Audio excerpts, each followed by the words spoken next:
Infinity Nation and beyond, we look at the status of your digital landscape and how it affects the growth and profitability of your business.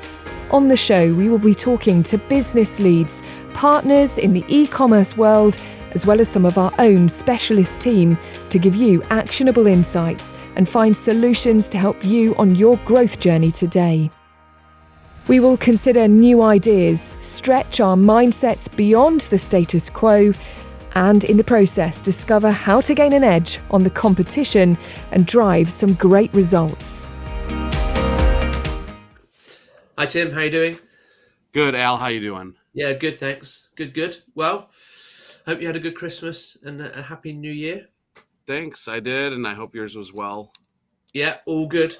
So we caught up before Christmas, or I think just at the beginning of November last time, and we both had some interesting views on what was going to happen in the run up to Christmas and what Q4 was going to look like. So, as agreed, I thought it'd be great to have a catch up and hear what happened in America and what you saw in the Q4, and I can share with you what we saw in the UK and into Europe. I think one of our biggest concerns when we last caught up was the age-old challenge around was there going to be enough packaging materials and cardboard shortage, but also stock.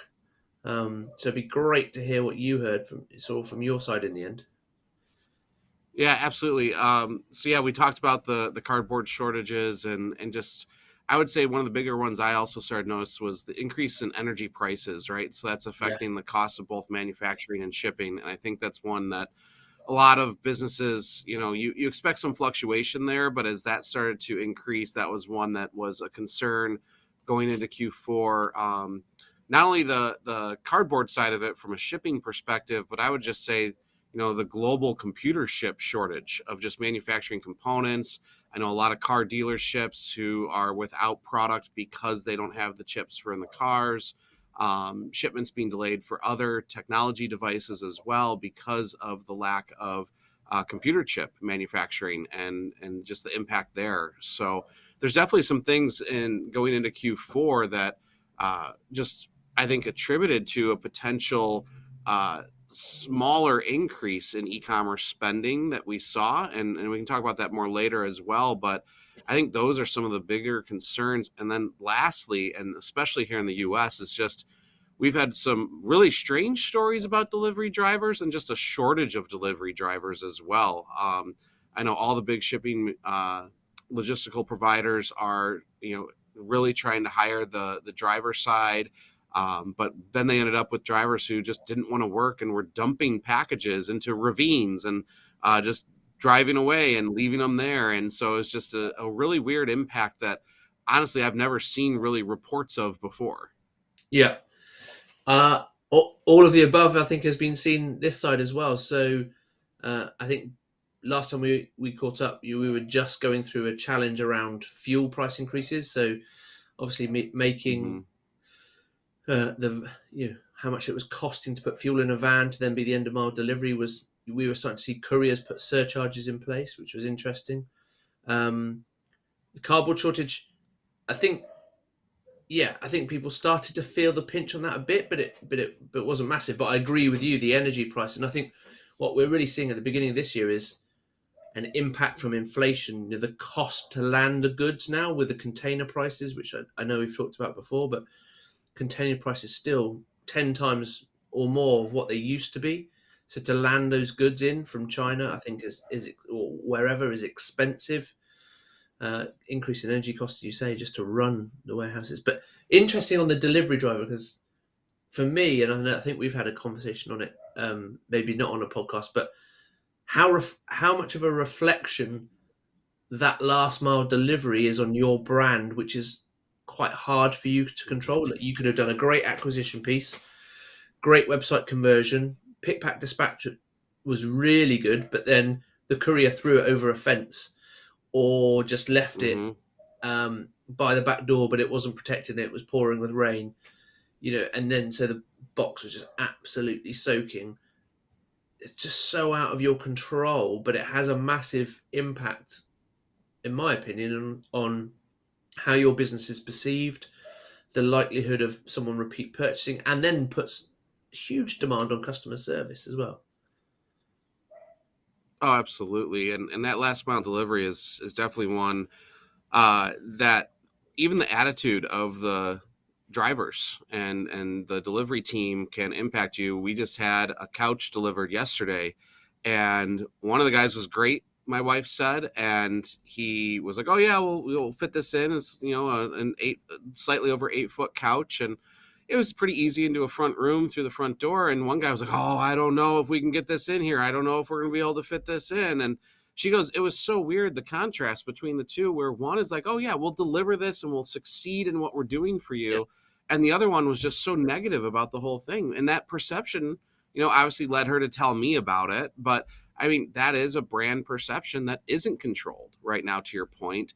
And, they fortunately arrived within and ahead of the time window, which was nice for the delivery, because nowadays we're getting like 3 to 4 hour windows, not like the 1 to 2 it used to be, yeah, because it's just not sure of what, especially with furniture. And I get that. But for me, it was like they were early, which was a great brand perspective.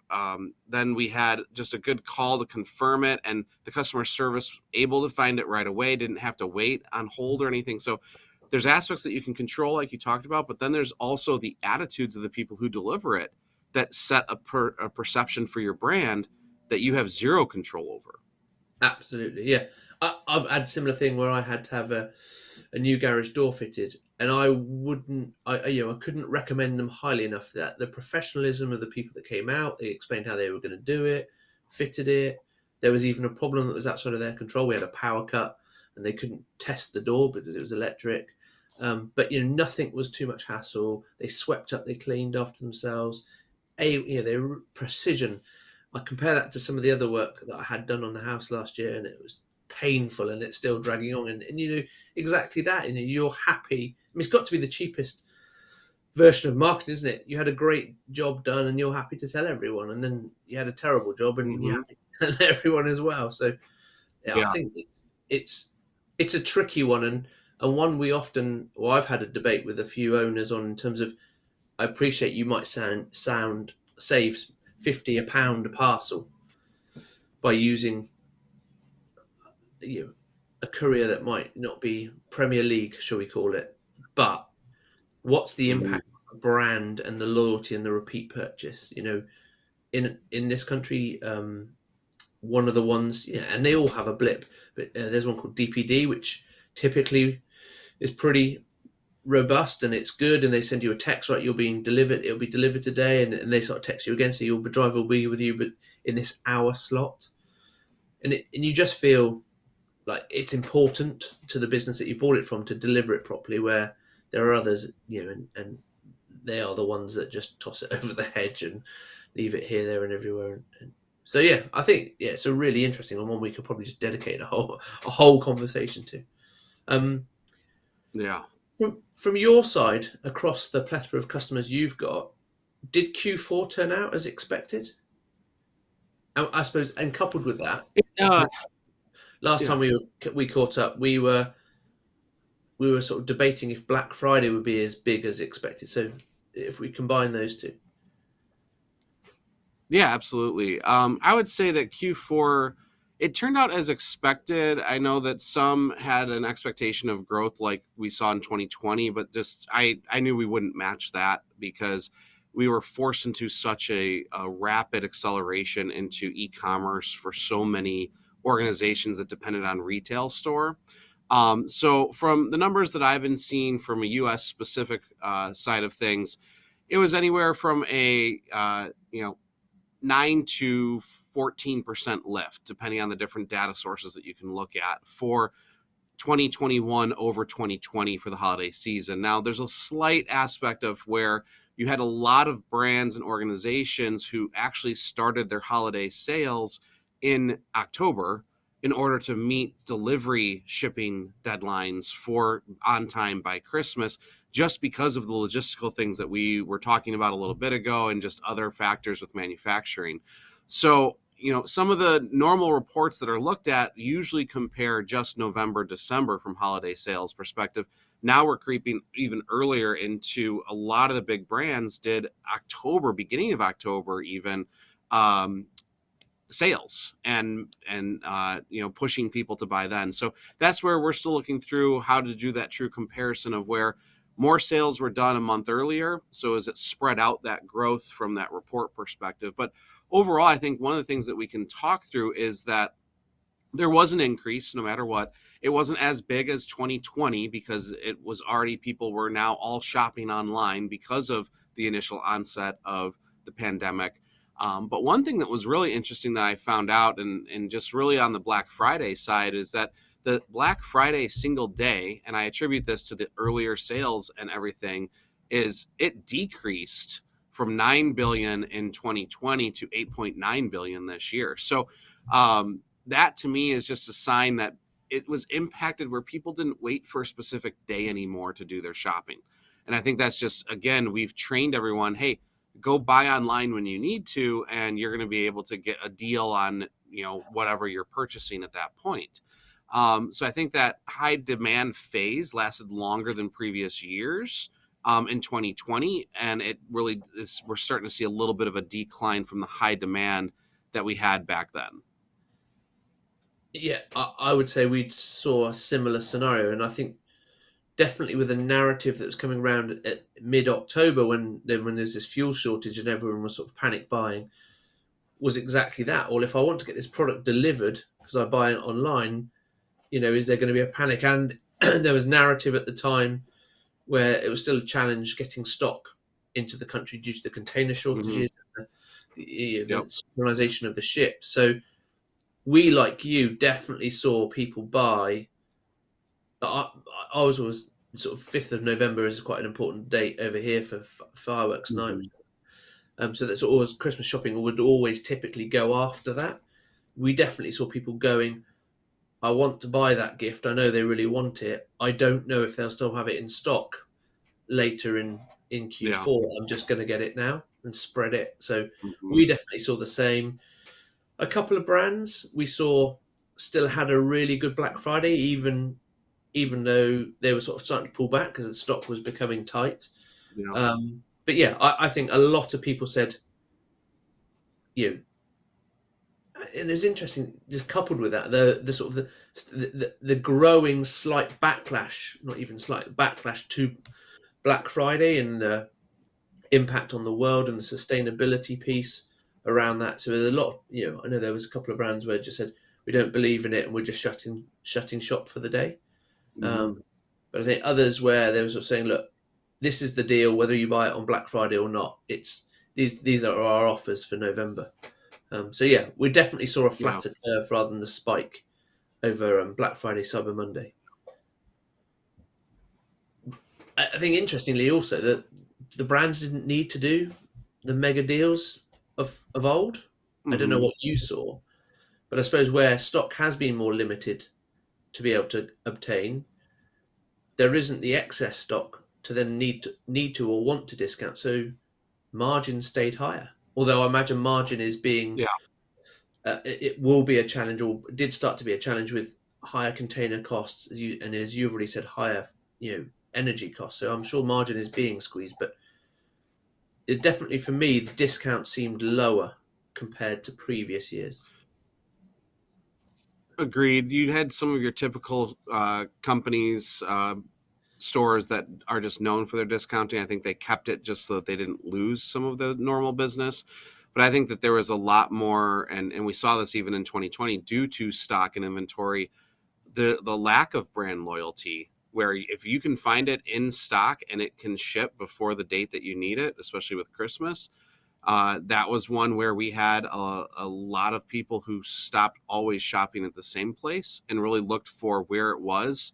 And if it was $1 or, a few dollars more expensive, they're willing to pay it. They weren't bargain hunting as much because it was the guarantee of, I will get it on time. Yeah. So I agree with what you saw as what I saw on our side here in the US. Yeah. I mean, I would almost go as far to say like 10 to 15 points lighter on discount as a sort of a rule of thumb across a myriad of different customers. It was just, yeah, they just definitely weren't as deep, and it wasn't sort of carte blanche. It wasn't site wide. It was like, we'll do some discount on this Mhm. product, as you said, almost to like those that are used to being known for their discount. They didn't want to lose that, but Yeah. I'd love to know if they went as deep on the product set as they would have done historically. Yeah. One thing that I think is interesting is the whole aspect of payments and e-commerce, with especially the U.S. side of shopping, is the BNPL, the buy now pay later Yeah. model that has been kind of gaining in popularity the past couple of years. Uh, what we saw is that a third of U.S. shoppers missed a payment deadline, and 50% of those shoppers overspent on their purchases, sometimes in multiple BNPL accounts.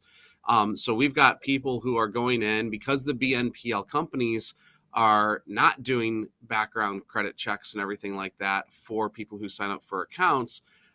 Low credit consumers are getting those accounts and getting the promise of, oh, I can buy this, but I can pay it later. Well, now they're not paying it.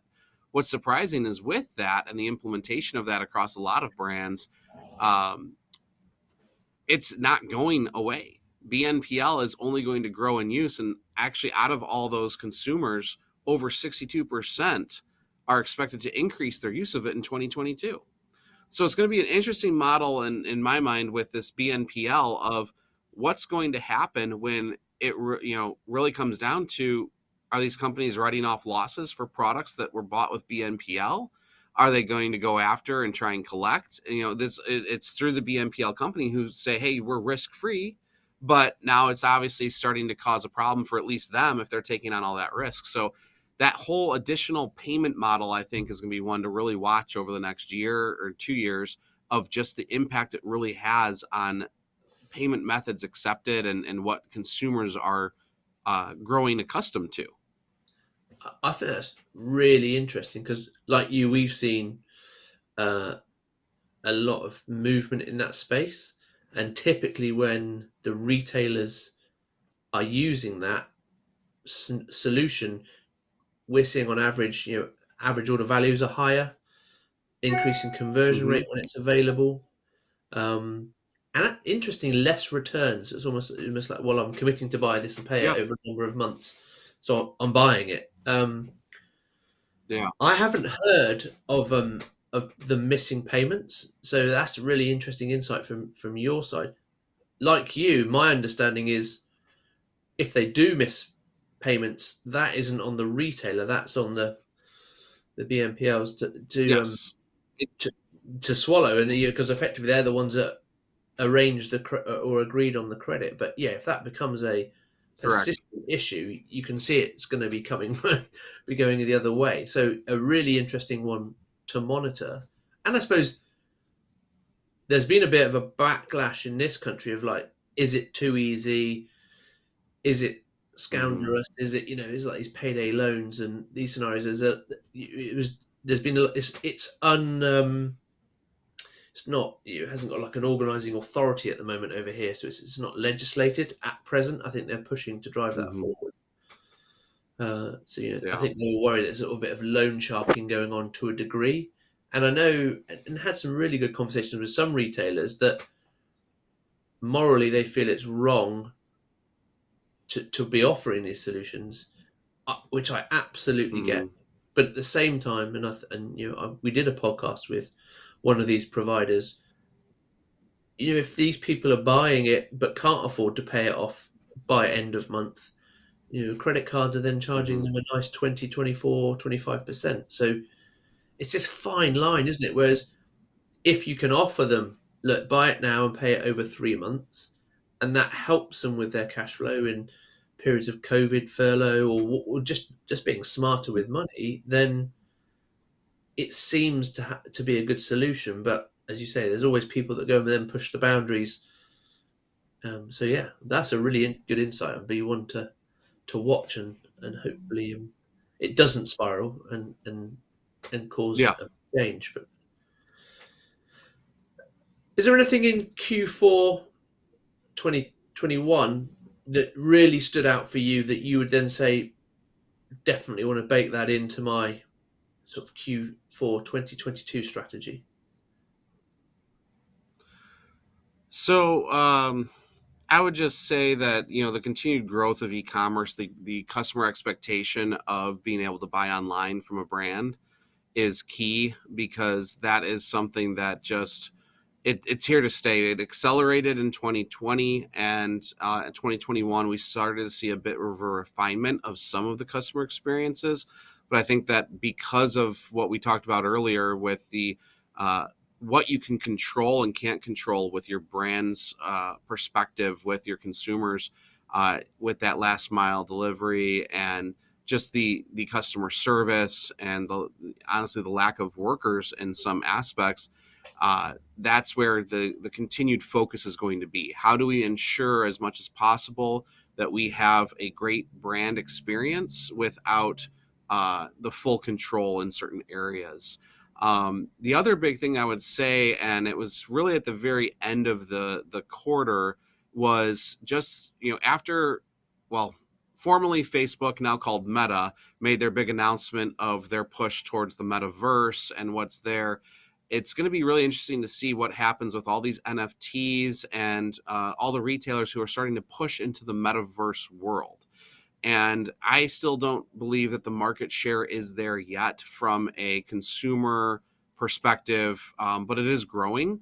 And I think that as we see potentially the rumored Apple VR headset this year is in the rumor mill right now. You've got continued dedication of growth to it. You're seeing big brands like Nike and Adidas going into that world and starting to put product there. You've got H&M, who put up a whole VR metaverse store and announced that. Walmart even announced a potential shopping experience for groceries through virtual reality. That's where I think that we're starting to see in the end of 2021 Q4 a new directional push. And I think it's going to be the next wave of what e-commerce is going to have to adapt to when it comes to the new digital experience that hasn't really been e-commerce focused yet, outside of just normal app purchases. It'll actually be product purchases. And you've got now a mixture of both digital products and real life products. And there's even talk about how to have that digital product purchase be made, gifted to someone, and they could trade it in for a real life version of the same product.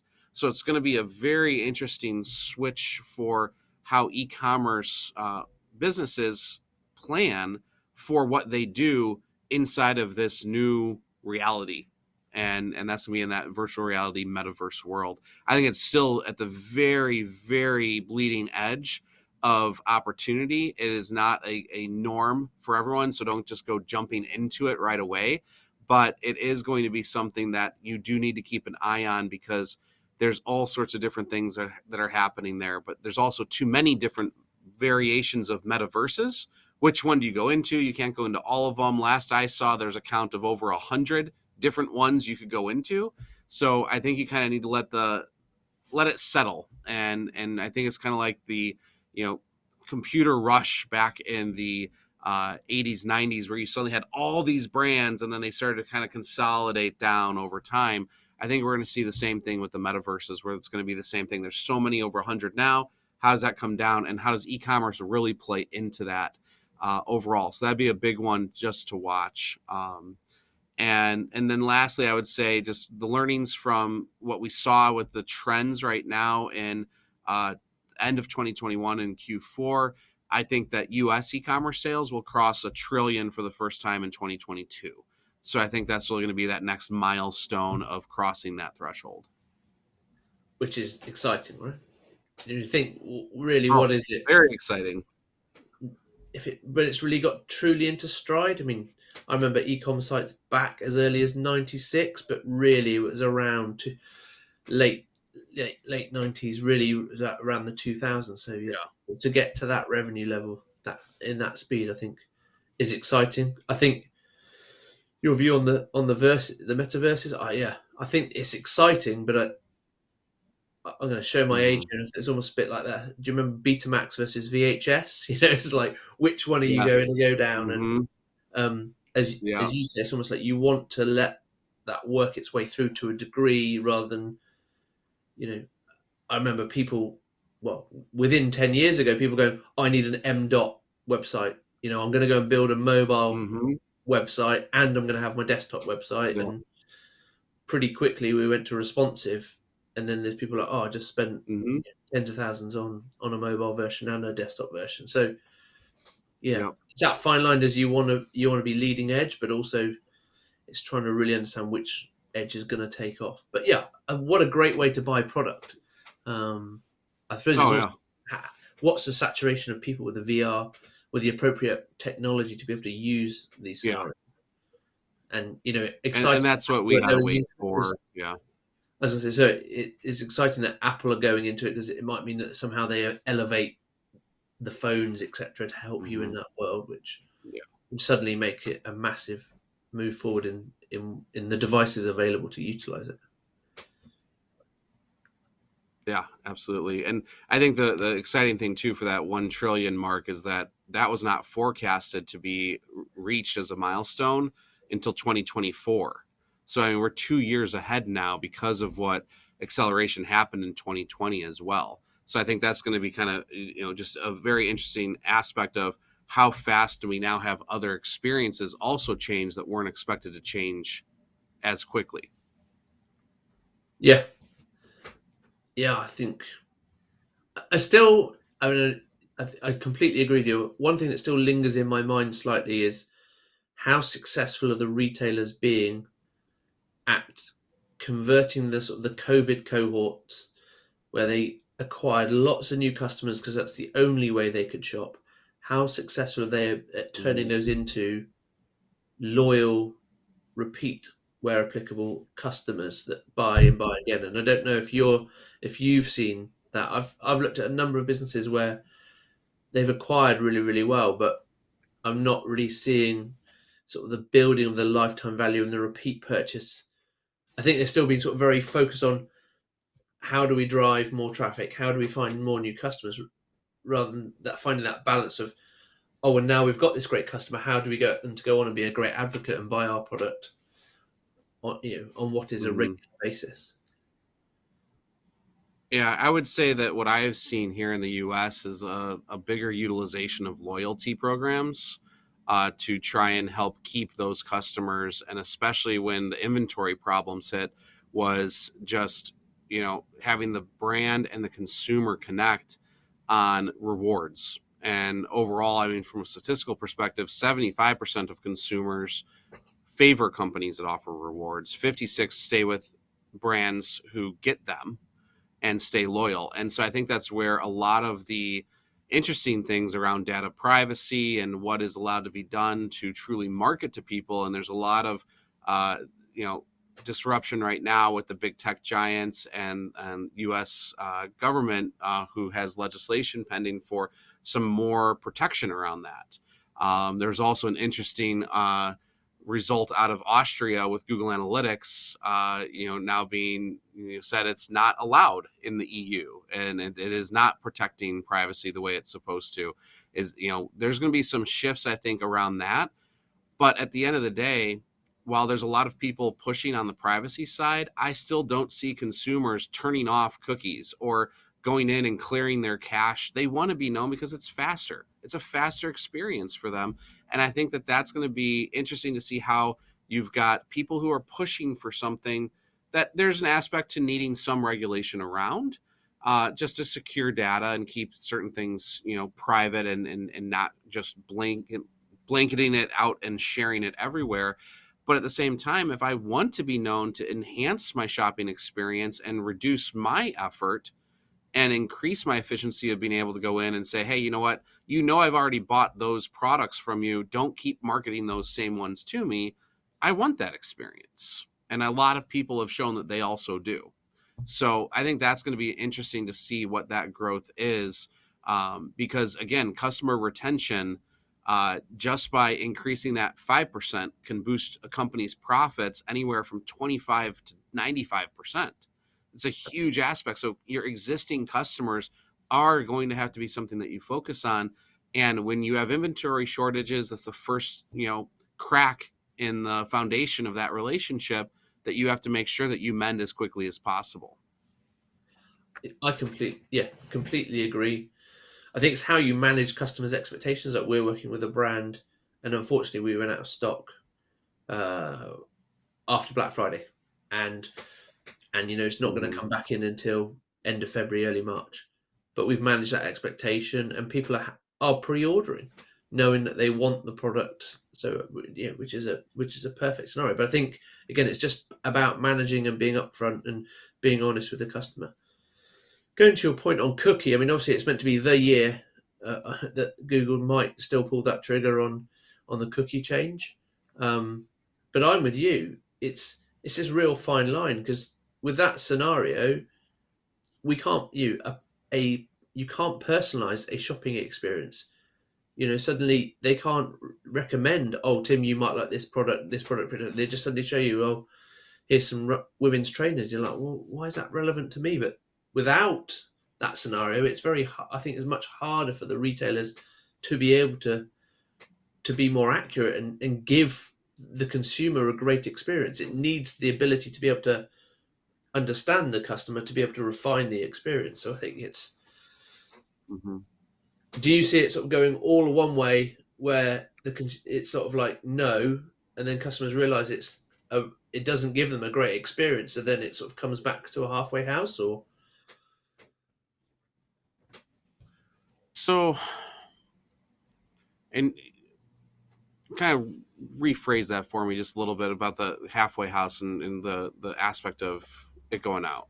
so I think it's just like, obviously we're here right now, we collect cookies, and people in the main aren't, but Mm-hmm. in theory, isn't it this year that Google supposedly is kicking this, their cookie Yeah. going to So be happen, but it's been delayed a year. So then we're in yeah, the scenario of like no cookies can be collected, etc., etc., etc. So then there's no ability for the retailer to really understand, and then give it a year or 12 months. The customer goes, "Oh, this experience on this website's rubbish," and they go, "Well, we can't yeah. personalize it because we're I not."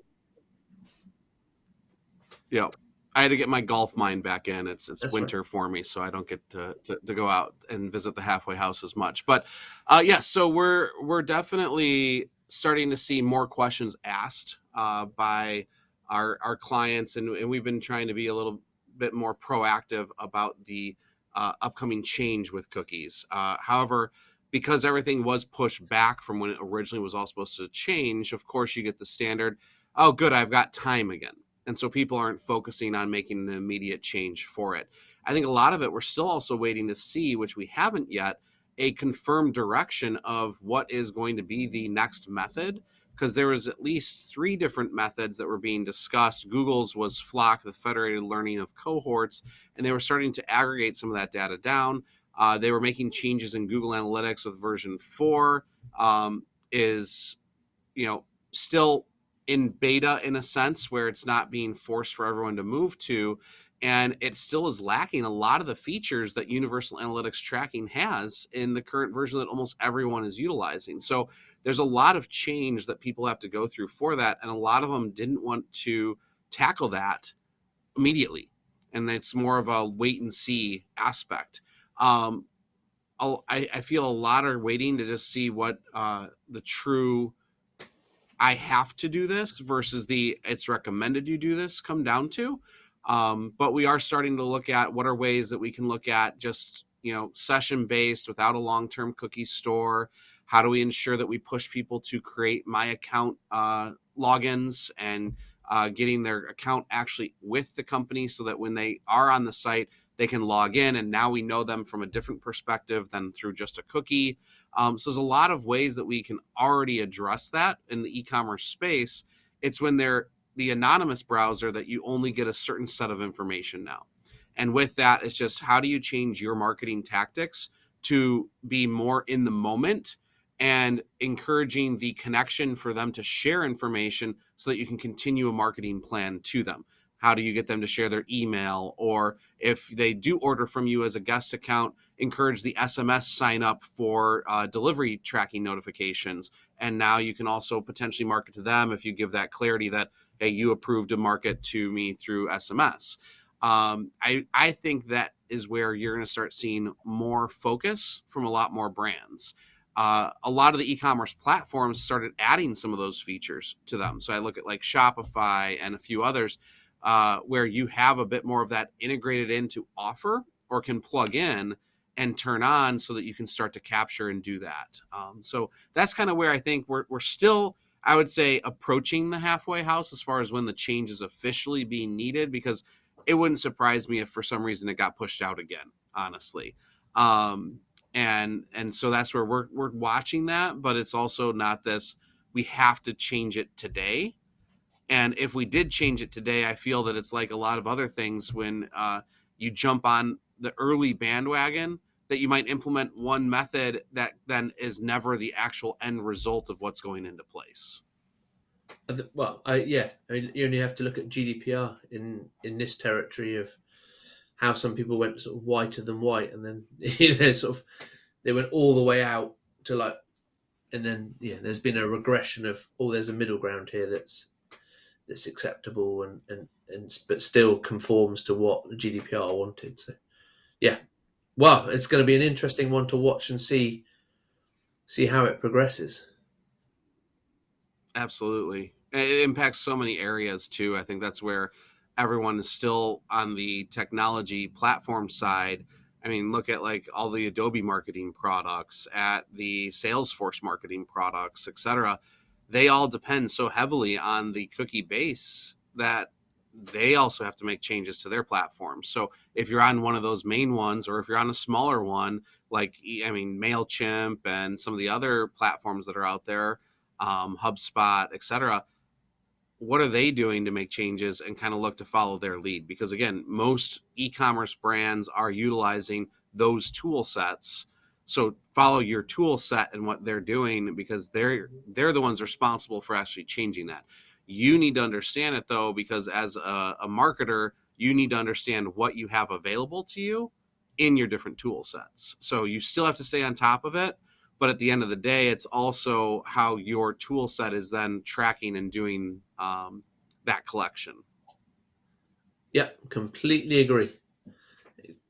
It's never simple. It's always changing. Oh, if it only it was, Al, if only it was.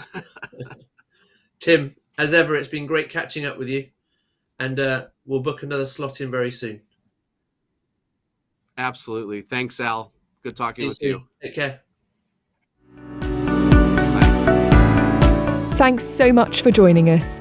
If you want to stay in front of what's up next, hit subscribe or please follow Infinity Nation on LinkedIn or Instagram, where we drop upcoming interviews and regular tips and insights.